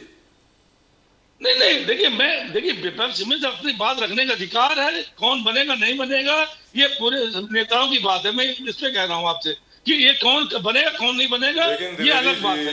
इसमें कोई चर्चा नहीं। देखिए हम लोग पहले भी आते थे कि साहब हम नगर निगम चुनाव लड़ रहे हैं, महाराष्ट्र में बीएमसी लड़ रहे हैं, चुनाव लड़ रहे हैं, महाविकास अघाड़ी आपकी हालत टूट गई है। और मैंने क्या कहा था आपसे चोट में, महाविकास अघाड़ी नहीं टूटी। और लेकिन मैं आपसे पूछ रहा हूँ सर, हम ये नहीं कह रहे हैं सर है हमारे अरे सर द्विवेदी जी, मैं इस पर नहीं बोल सकता हूँ। द्विवेदी जी अगर बात सुन ले तो अच्छा रहेगा। मैं बोल रहा हूँ द्विवेदी जी, आज जो महंगाई की मार अब की बार मोदी सरकार जो नारा लगाते थे जी, वो बात तो आ गई ना सर। वो बात तो राकेश रंजन जी ने भी करी, आपने भी करी। लेकिन जनता के पास ये चीज पहुंच नहीं पा रही है। संजय द्विवेदी जी, मैं आपसे जानना चाहता हूँ, जो है संजय द्विवेदी जी, एक मिनट यार, प्लीज सर, प्लीज। विश्व में नहीं है द्विवेदी जी, अब आप ये मत करिए प्लीज। एक सवाल सुन लीजिए छोटा सा। सर भारतीय जनता पार्टी आपकी मदद क्यों करेगी? आप ये बताइए, आप क्या अपेक्षा रख रहे हैं कि अविरल मलिक जी आपकी तारीफ करेंगे कि हाँ मैं आ रहा हूं? आप क्या बात कर रहे हैं सर? ये तो आपको करना पड़ेगा ना। अगर आज की तारीख में सर पूरा सवाल सुन ले सर, पूरा सवाल नहीं सर, पूरा सवाल सुन ले। मैंने आपको सुना सर, मैंने आपको सुना। सरकार बन जाए तो शराब कांड खत्म। मैंने आपको सुना। मैं अभी बात आप सवाल सुन ले, आप सवाल सुनिए, बात करते रहे, आप प्रश्न सुनिए। अगर कांग्रेस और आप मीडिया मैनेजमेंट नहीं कर पा रहे तो उसमें बीजेपी की गलती है। मैं आपसे पूछ रहा हूं सर, आपने मीडिया के लिए क्या किया?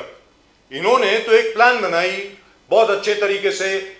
ये इतनी टीआरपी इसको आती है, इतने डेमोग्राफिक में ये हैं, इतने यंग 15 to 25 ईयर्स में ये हैं, 25 to 40 ईयर्स में ये हैं। सर एक एक एनालिसिस विश्लेषण जो होता है भारतीय जनता पार्टी के ऑफिस में, एक एक चीज का विश्लेषण होता है, उसके बाद तय होता है कि यहाँ पे पैसे खर्चने, यहाँ पे नहीं खर्चने। जहां तक आपका सवाल है, सिर्फ आपके कहने पे, क्योंकि आप जो है सर, आपके लिए कौन, this is politics sir, you have to fight. कारणों की वजह से कांग्रेस जो है दोनों बार विपक्ष के नेता नहीं बना पाई। करेक्ट है, तो व्हाई शुड, की वजह से why should BJP help you? Doordarshan कारण विपक्ष में प्रतिपक्ष नेता नहीं बना पाई।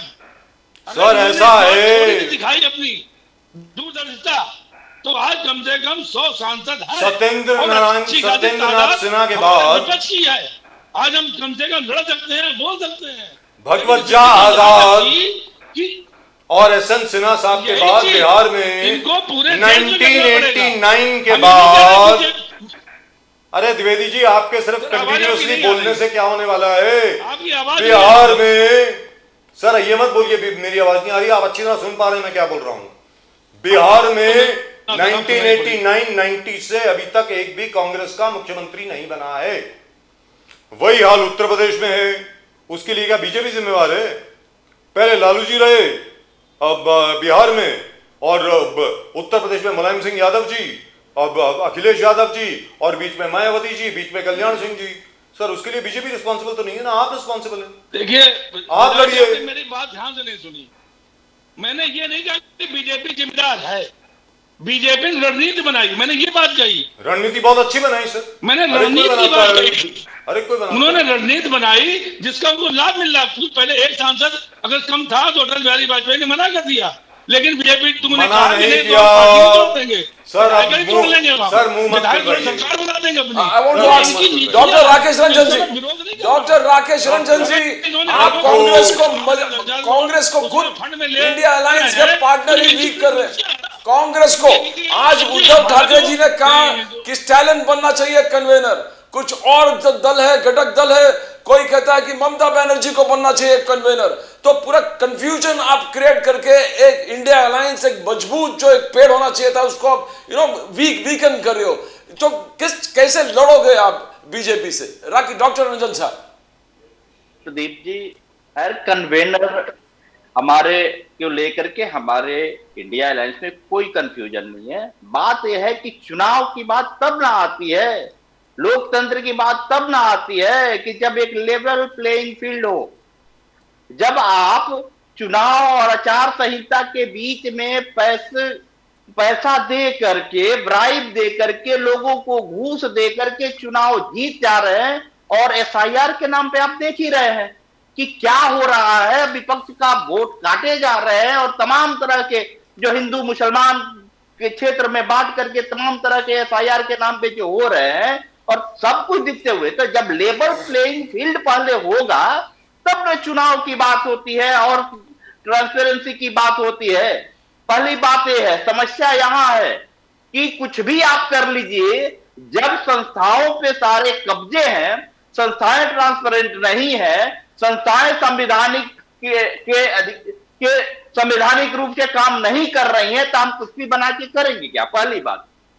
लेकिन हम लड़ेंगे और उसको घुटने पे में लेकर के आएंगे और ये होगा। दूसरी बात कि निश्चित रूप से एआई और ये सब में विश्व गुरु तो हम नहीं बन पाएंगे मोदी जी के कथनानुसार और मोदी जी के सरकार में, लेकिन करप्शन में विश्व गुरु जरूर बन जाएंगे। हम लोगों के अधिकार को कुचलने में जो है ना जरूर विश्व गुरु बन जाएंगे। डेटा को और सारे चीजों को छुपाने, और अभी तक पूरा एकमात्र पीएम रहे हैं कि जो पूरे इंटायर अपने काल में मीडिया के सामने कोई भी इंटरव्यू नहीं दे पाने में विश्व गुरु जरूर बन जाएंगे। हम जो है ना तमाम जो है जन्म की जो कार्यक्रम है, चाहे लोकतांत्रिक जो मीन्स संस्थाओं को कुचलने में विश्व गुरु जरूर बन जाएंगे। तो मेरा सबमिशन यह है कि हम कुछ भी बना ले, एआई से इंडिया गठबंधन बना ले, चाहे कोई भी गठबंधन बना ले, कन्वेनर कोई बन जाए, लेकिन जब चुनाव ही चोरी कर ली जाएगी, वोट ही चोरी कर ली जाएगी, संस्थाएं जो है संस्थाओं पे कब्जा करके, और वो संस्थाएं जो है संविधान के संवैधानिक रूप से काम नहीं करेगी, किसी के कब्जे में रहेगी जी। और सब कोई किसी खास So let's पार्टी ask के Dr. लिए अविरल काम मलिक. करेगा, तब जो है ना जनता तब डॉक्टर अविरल मलिक, सवाल उठाती है लेवल कि प्लेइंग क्या फील्ड होगा? नहीं है। तो निश्चित रूप से आपने यही मात्रा है, संवैधानिक जनता संस्थाओं जो पे है ना कब्जा कर सब लिया है। करेगी, जनता देख रही है। सर आपने अविरल मलिक साहब संवैधानिक संस्थाओं पे कब्जा कर लिया, लेवल प्लेइंग फील्ड नहीं है। जो मीडिया है हमेशा आपको सपोर्ट करता है, बाकी सबको नहीं करता है। बीच चुनाव में 10,000 रुपए बांटे जा रहे हैं, साहब क्या मालूम है सर, हकालत और उसके नहीं है? ऊपर फॉर एग्जांपल जो 10,000 रुपए बांटे गए बिहार में और चुनाव के अनाउंसमेंट के बाद भी बांटे गए। अब मेरा ये कहना है, आप बताएं सर, ये तो अनफेयर है ना सर। उस पे न्यायालय कोई संज्ञान ले रहा बोलिए। है, ना चुनाव आयोग कोई संज्ञान अविरल ले मलिक रहा है। साहब बोलिए प्लीज। क्यों संज्ञान लेंगे भाई?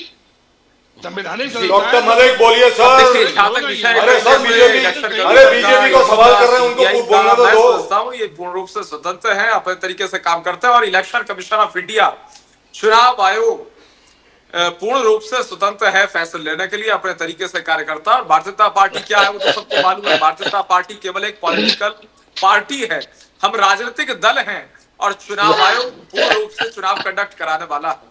इस चीज को याद रखा जाना बेहद आवश्यक है। अब कुछ लोग कहते हैं कि भाई बीजेपी चुनाव आयोग को कंडक्ट करती है, तो मैं समझता हूँ ये बहुत ही हास्यास्पद बात है। और जहां तक विषय संजय द्विवेदी जी का, द्विवेदी साहब शायद इस बात को एग्री कर रहे हैं कि चुनाव आयोग पूर्ण रूप से फ्री है और फ्री एंड फेयर तरीके से अपने फ्री तरीके से नहीं, काम मैं भी करता है। जवाब दे और रहा हूं ये ना। मुख्य चुनाव मैं भी आयुक्त जवाब का दे रहा हूं दायित्व, मुख्य चुनाव आयुक्त का पद और मैं चुनाव जवाब दे रहा हूं आयोग बहुत अभी। ये फ्री हो के दौर में भी था, फेयर तो इंदिरा जी नहीं के है। दौर में भी था, राजीव मैं जी के जवाब दौर दे में रहा भी हूं था। अभी। अगर फ्री नहीं होते, अविरल मलिक साहब, पीवी नरसिम्हा राव साहब के दौर में भी यही चुनाव आयोग था और आज भी अविरल वही मलिक चुनाव साहब। आयोग है और यही मनमोहन सिंह साहब के समय में चुनाव आयोग था और उस वक्त कोई कमेटी चुनाव नहीं आयोग थी। था। करेक्ट है, लेकिन अविरल मलिक साहब सीधी साधी बात है, उत्तर प्रदेश की अगर बात कर ली जाए तो समाजवादी पार्टी को 37 सीटें मिली थी लोकसभा में, 37। बिल्कुल बिल्कुल, समाजवादी पार्टी को 37 सीटें मिली। अब 37 सीटें ये जनता के वोट के माध्यम से मिली अगर, तो वो पूर्ण रूप से तो अगर इलेक्शन कमीशन आपके साथ होता, चुनाव आयोग था। मेरा तो एक सीधा सवाल है सर, चुनाव आयोग के अविरल मलिक साहब, मैं आप ही की बात कर रहा हूं, सॉरी आप ही की बात कर रहा हूं। अब इस पे ज्यादा डिस्कशन नहीं करेंगे, तकरीबन हो ही गया है almost, we have spent almost 1.5 hour, 1.5 घंटा तो हो गया है सर। मैं आप लोगों से हमने बात करता हूं, मैं मानता हूं, हाँ बिहार का चुनाव का जो रिजल्ट आया लोकसभा का, उसके ऊपर मैं बहुत हैरान हूं, very frankly speaking. I expected Tejashwi Yadav ji के लिए जिस प्रकार भीड़ आ रही थी, सब कुछ आ रही थी, मेरा अनुमान यह था कि मिनिमम 15 सीटें लेकर के आएंगी आरजेडी की, लेकिन नहीं आई, 5 सीटें आई। लेकिन जहां तक उत्तर प्रदेश का सवाल है, अगर 37 सीटें वहां पर आ गई, और दूसरी चीज है, अगर वास्तविकता में इलेक्शन कमीशन बीजेपी के हाथ में होती, वोट चोरी आप लोग कर रहे होते, तो मेरी जो प्रेडिक्शन थी उसको गलत करने के लिए आपने जान करके कुछ नहीं किया अविरल मलिक साहब। मेरी प्रेडिक्शन तो ये थी, मेरी भविष्यवाणी ये थी कि बीजेपी की 335 सीटें आएंगी। आपने मुझे गलत साबित करने के लिए सिर्फ 240 सीट जीत करके आए आप लोग। तो मेरा ये कहना है, अगर इलेक्शन कमीशन आपके हाथ में थी, ईवीएम आपके हाथ में था, वोट चोरी आपके हाथ में थी, तो 400 सीट लेकर के आ जाते। बोल तो रहे थे इस बार 400 पार, ऐसी क्या बात है, 240 में क्यों अटक गए? मेरा तो सीधा सवाल है सर। तो मेरा ये कहना है, I agree as far as doctor Rakesh Ranjan is concern, is absolutely right. 10,000 rupees जो बांटे गए, that was a game changer, सीधी साधी बात है सर। वो उसकी लीगैलिटी क्या है, supreme court will have to rule, फिर then it should be allowed in every state. जब कांग्रेस ने ये करने की कोशिश करी, इलेक्शन कमीशन ने मना कर दिया, आप नहीं कर सकते, बिहार में अलाउ कर दिया। तो मेरा ये कहना है सर, कहीं ना कहीं आपको सेटिस्फाई तो करना पड़ेगा ना लोगों को। लेकिन फिर भी gentleman, it's been a great pleasure talking to all 3 of you, thank you very much. और आज छत्रपति शिवाजी महाराज की जन्म जयंती है, उसके लिए आप सब लोगों को बहुत बहुत बहुत बहुत बधाई। जय भवानी, जय शिवाजी। जय। और आज पहला रोजा भी है, रमजान मुबारक सबको। थैंक यू वेरी मच, नमस्कार सर। नमस्कार नमस्कार नमस्कार। Well, you know, the trouble is that most people don't even understand what artificial intelligence is. Most people don't even understand what quantum computing is. So as a result of which, they are looking at it from a very, very analog point of view. It is absolutely true that when computers came over here, I wanted to tell Mr. Dwivedi, because Dwivedi साहब बोल रहे थे ना, लोगों की बातें राजीव गांधी वगैरह सुनते थे, उस वक्त मैं छोटी सी बात आपको बताता हूँ। कंप्यूटर्स के आने के बाद पूरा डिजिटलाइजेशन तकरीबन प्रेस में आ गई, आपको मालूम है टाइम्स ऑफ इंडिया के कोई 45 पब्लिकेशंस थी, 45, they shut down all Exactly. 40,000, all 45 and threw out everybody. Big deal. So what? But people found jobs. ऐसा नहीं है कि पत्रकारों को एम्प्लॉयमेंट नहीं मिली। इसी तरीके से एवरीबडी इवॉल्व्ड। जस्ट लाइक एक जमाने में लेटर प्रेस हुआ करती थी, लाइनोटाइप मशीन हुआ करती थी, हॉट मेटल प्रेस हुआ करती थी, उसके बाद आपकी डिजिटल प्रेस आ गई हर जगह पे। आज की तारीख में तो जो हैरिस होती है साहब, वो तो 7 मंजिल की होती है। It prints 10 capable of printing 10 lakh copies within 5 minutes, 5 minute में। आज sir when you are heading सारा ग्रुप्स, तो ओबी वैन्स इतने बड़े हाथी, सब जगह भेजो, ये करो वो करो, वायर खींचो, 10 फ्लोर 15 फ्लोर वायर खींचो, एंटीना फिक्स करो सी बैंड पे, सीयू बैंड पे। It was one live was actually employing around 20-25 people. And today we are doing it on Google Meet. Yes. I mean, मेरा ये कहना है कि everything evolves. Just like, as I am very fond of giving this example, एक जमाना था मुंबई शहर में सर, हर कोई टमटम में चलता था, बगीज में, घोड़ा गाड़ी चला करती थी। जो भी शख्स था, जो अमीर आदमी था, उसके पास घोड़ा गाड़ी हुआ करती थी। आज की तारीख में क्या वो घोड़ा गाड़ी दोबारा शुरू कर दें? मतलब गाड़ियां बंद कर देते हैं, मोटरसाइकिल्स बंद कर देते हैं, सीधी सादी बात है। मतलब this is not done. I mean this is a facetious argument because everything evolves with AI. Everything will evolve, newer jobs will be created, newer things will be created, and most importantly artificial intelligence will make you anticipate what's about to come. आगे क्या आने वाला है वो AI के माध्यम से, यानी artificial intelligence के माध्यम से आपको मालूम पड़ जाएगा। You'll be able to plan better. Exactly. But as Mr. Modi said, जो फेक न्यूज है और जो फेक वीडियोस हैं और जो फेक डेटा है वो भी बढ़ेगा। So you have to be But very, you got very an careful. artificial intelligence that tracks that also. Yes. It tells you whether a video This is is fake. This is fake. Or is this real? That's an innovation. That's तो it. fake videos ज़्यादा चल नहीं पाएगा। नहीं चल पाएंगे sir, because everybody evolves. Let's be very clear. उस दिन आपको याद होगा जावेद अख्तर साहब हमारे साथ थे। जावेद अख्तर साहब का हम लोगों ने इंटरव्यू किया था। Yes, बिल्कुल। तो उन्होंने कहा भाई एआई के माध्यम से अब तो एक्टर्स की जरूरत ही नहीं पड़ेगी। I don't think so. Actors will always be required. With the medium of AI, you will be able to tell them what to do better. Their performance will be 10 times better. Let's be very clear. In any event, that's all we've got for you in tonight's show. आज के show में सिर्फ इतना ही। It was a fantastic summit. The Artificial Intelligence Impact Summit in India attracted the best of the best from all over the world. And it's still going on. We'll still be there tomorrow. And I think we should be very proud of what Mr. Modi has done. So congratulations Mr. Modi and his team and the entire IT team including Mr. Ashwini Vaishnav. Congratulations to you on a job really very, very well done. Well, that's just about it from both Pradeep ji and myself. And yes, we couldn't talk about Mr. Devendra Fadnavis. Fadnavis, we'll talk about him tomorrow. He says that he's going to transform Maharashtra. How he's going to do that, we'll talk about it tomorrow. फिलहाल अगर आपने channel को subscribe नहीं किया तो please कर लें। Please subscribe. When you click to that icon, you subscribe to the fastest growing channel of the nation, Nation Now. Pradeep ji और मेरी तरफ से और पूरी नेशन नाउ की टीम की तरफ से एक बार फिर आप सब लोगों को बहुत बहुत बधाई छत्रपति शिवाजी महाराज की जयंती पर। And that's it, that's all we have got for you in tonight show. आप सब लोगों को नमस्कार, जय हिंद, जय महाराष्ट्र, जय भवानी, जय शिवाजी, वंदे मातरम। Vande Mataram. भारत माता की जय, जय हिंद। Jai Hind.